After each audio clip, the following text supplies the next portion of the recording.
위대한 유산. 찰스 디킨스는 19세기 영국을 대표하는 소설가로 사회적 불평등, 계급 격차, 도덕적 성장을 주제로 한 작품들을 통해 당대 사회를 날카롭게 비판하면서도 감동적이고 인간적인 이야기로 독자들을 사로잡았다. 그는 어린 시절 아버지가 빚을 갚지 못해 감옥에 갇히는 경험을 했고, 이로 인해 가난과 노동의 현실을 직접 경험했다. 이러한 경험은 그의 작품 세계에 깊이 녹아들어 가난한 이들의 삶과 사회적 부조리를 강렬하게 묘사하는 데 영향을 주었다. 대표작으로는 위대한 유산, 올리버 트위스트, 크리스마스 캐럴, 데이비드 코퍼필드 등이 있으며, 그중 위대한 유산은 한 소년이 겪는 성장과 신분 상승의 꿈, 그리고 인생의 교훈을 담은 걸작으로 평가받는다. 위대한 유산은 한 소년이 가난에서 벗어나 신분을 상승시키려는 과정에서 겪는 도덕적 갈등과 사랑, 좌절, 깨달음을 담은 성장 소설이다. 어느 차가운 겨울밤, 잉글랜드의 외딴 시골 마을의 묘지. 고아 소년 필립 피리프, 줄여서 핍이라 불리는 한 아이가 무덤 앞에서 눈물을 닦고 있었다. 엄마, 아빠, 형님. 그는 어린 나이에 부모님을 잃었고 까칠한 누나와 착한 매부조 가저리와 함께 살고 있었다. 그런데 그때였다. 꼼짝 마라, 꼬마야. 거친 얼굴의 한 남자가 나타나 핍을 붙잡았다. 그는 도망친 탈옥수 애벌 맥위치였다.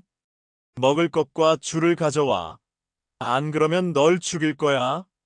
핍은 겁에 질려 서둘러 집으로 돌아와 누나가 숨겨둔 빵과 조의 도구를 가져다 주었다. 하지만 얼마 지나지 않아 탈옥수가 붙잡혔다. 그는 경찰에게 자백했다. 이 아이는 아무 잘못 없다. 내가 혼자 훔쳤다. 핍은 놀랐다. 자신을 위협했던 무서운 탈옥수가 자신을 보호하려 했다는 사실이. 하지만 그는 곧 잊었다.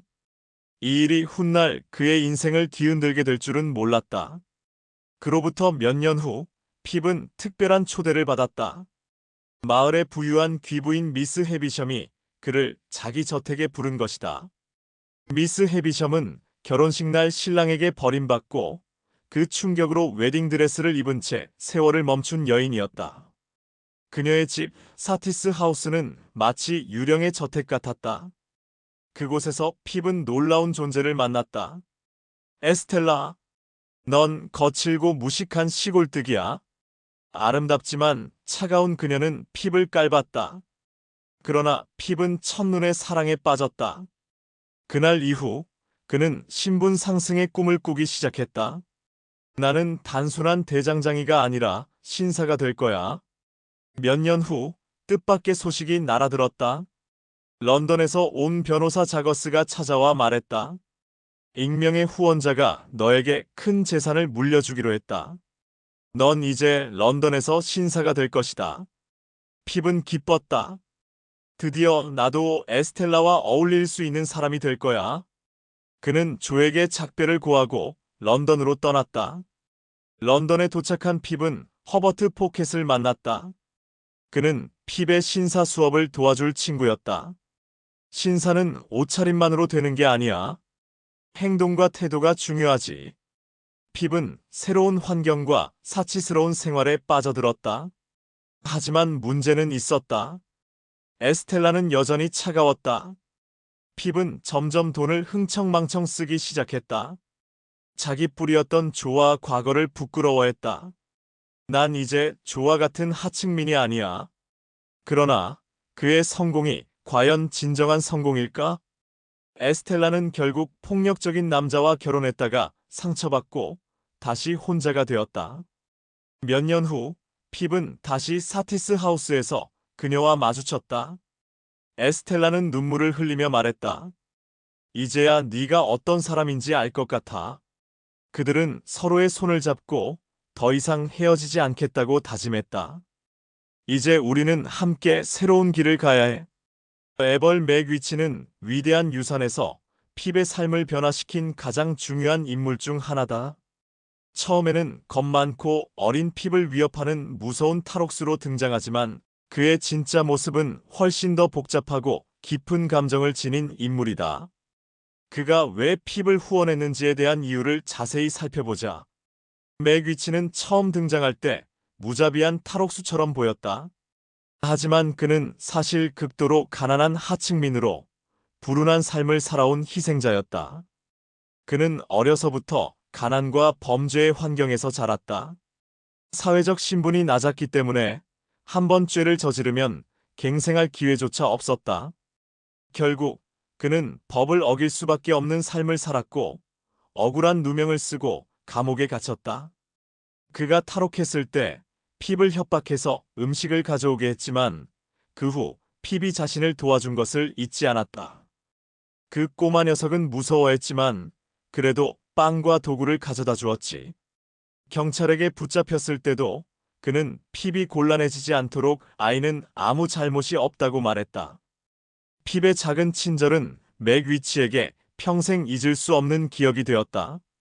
감옥에서 풀려난 후 맥위치는 자신의 삶을 완전히 바꾸기로 결심했다. 그는 호주로 건너가 합법적으로 돈을 벌었고 엄청난 부를 축적하는 데 성공했다. 그는 과거처럼 범죄자가 아닌 스스로 성공한 사람이 되고 싶었다. 하지만 자신의 신분 때문에 사회에서 받아들여지지 않을 것을 알고 있었다. 그때 그는 어린 시절의 핍을 떠올렸다. 내가 할 수 없었던 것을 그 아이가 할 수 있도록 돕자. 그는 자신의 재산을 모두 핍에게 주어 그를 신사로 만들기로 결심했다. 나 같은 천한 놈이 아니라 고귀한 신사를 만들 거야. 맥위치는 자신이 탈옥수 출신이라는 이유로 핍이 실망하거나 두려워할까봐 정체를 숨겼다. 그래서 그는 변호사 자거스를 통해 익명으로 돈을 보내며 핍을 후원했다. 핍은 후원자가 미스 헤비섬이라고 생각하며 런던에서 신사가 되기 위한 교육을 받았다. 하지만 맥위치는 오직 핍이 신사로 성공하기만을 바랐다. 그는 핍이 자신의 도움을 통해 성공하는 모습을 보고 싶었고 자신이 했던 실수를 반복하지 않길 바랐다. 어느 날 핍은 런던에서 낯선 방문객을 맞이한다. 네가 내 아들이야, 핍. 내 삶에서 가장 소중한 존재야. 그때서야 핍은 자신의 후원자가 미스 헤비섬이 아니라 맥위치였다는 사실을 알게 된다. 그는 충격을 받았다. 하지만 맥위치는 자랑스럽고 행복한 표정을 지었다. 너는 이제 내가 되지 않아도 되는 사람이 되었구나. 그는 핍이 자신과 달리 더 나은 인생을 살기를 바랐다. 처음엔 핍은 실망했다. 내 후원자가 귀족이 아니라 탈옥수였다니. 하지만 그는 점차 깨닫기 시작했다. 맥위치는 진정으로 자신을 위하는 유일한 사람이었다. 그는 자신의 전 재산을 핍에게 주며 어떤 대가도 바라지 않았다.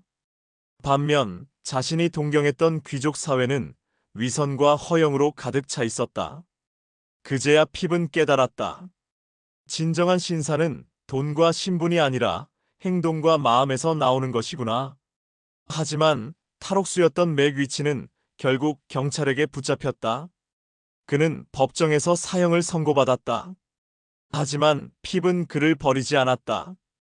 감옥에서 그의 곁을 지켰다. 그리고 맥위치는 마지막 순간 핍을 보며 미소 지었다. 내 아들아, 나는 네가 자랑스럽구나. 그는 핍이 신사가 되었다는 사실을 알게 된 채 평온하게 숨을 거두었다.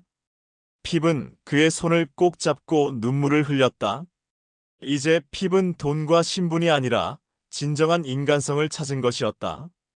위대한 유산의 제목처럼 핍이 물려받은 유산은 단순한 재산이 아니었다.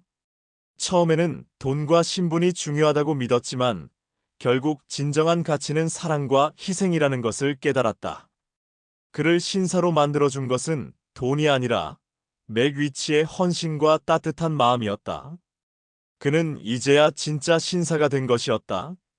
맥위치는 한때 범죄자였지만 핍을 통해 자신을 구원하고 싶었다.